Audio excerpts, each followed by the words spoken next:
questionable charms of the handwritten card. Have you ever worried about the scale of your exclamation points?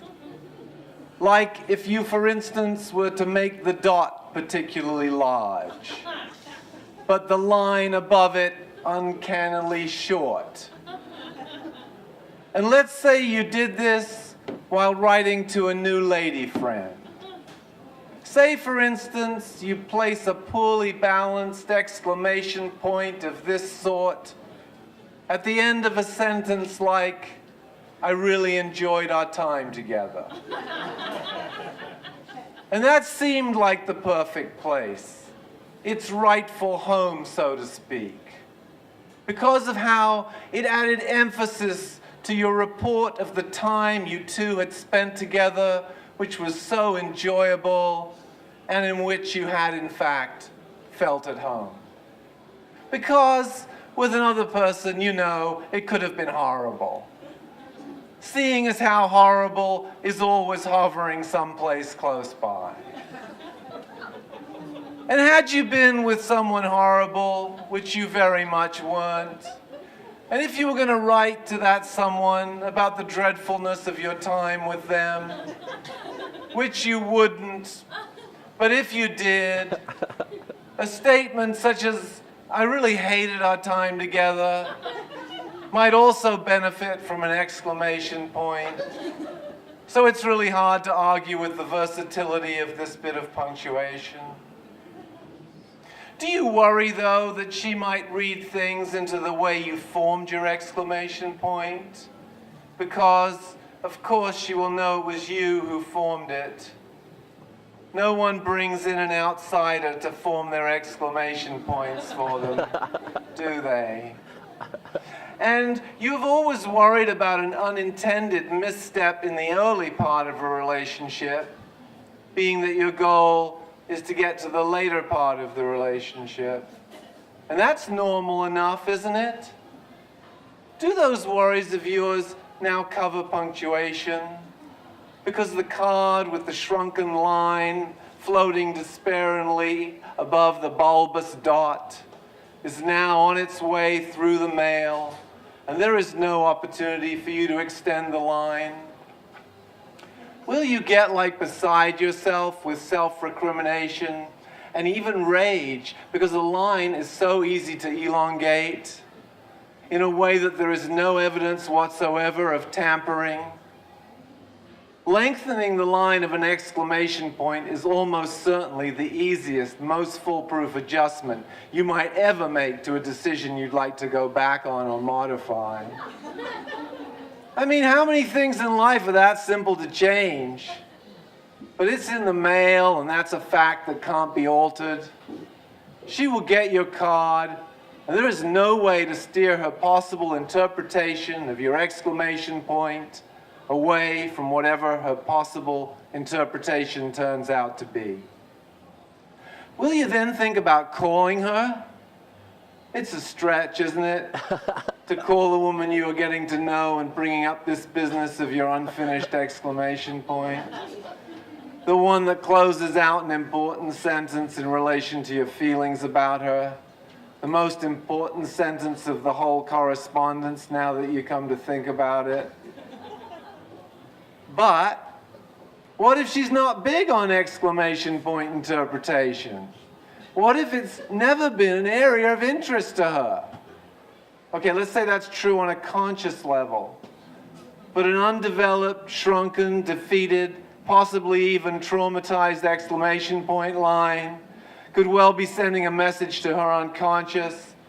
And isn't that the very last unconscious on this earth you want it to be sending a message to?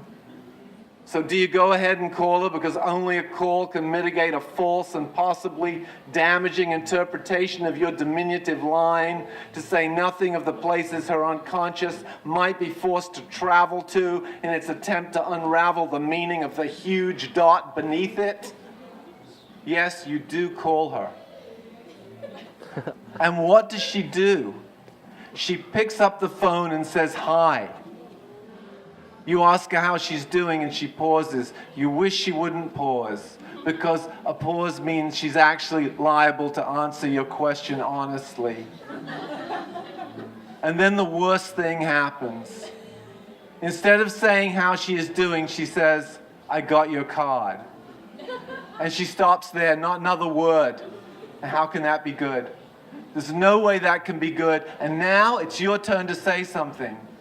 "You did," you say, with a tone of excitement, which couldn't be further from your actual feeling. But it's a tone you believe will have her take it from there. She doesn't take it anywhere. She says, "I did," and leaves it at that. You are going to have to own up to your worry, because you called her in order to deal with your worry. And while it might be helpful now to speak with her about anything but your worry, the matter of the card has come up and is now the leading topic of your conversation. "Well, Sue," you say, first because her name is Sue, and second because you need a little warm-up time before you broach the situation. A situation you're not even sure is a situation. You see, the thing is, there was something I wanted to say about the card. Well, not the actual card, more the contents of the actual card. "The contents of the actual card," she says. "Yes," you say. "And to what part of the contents do you refer?" she asks, like a suddenly stern taskmaster, which makes you wonder if she's started to hate you. And that would be so weird. Because really, can some message emanating from an unfinalized piece of punctuation bring about this kind of hostility? Maybe she's just having a tough day. We all have them. You yourself are having one. "How's your day going?" you say.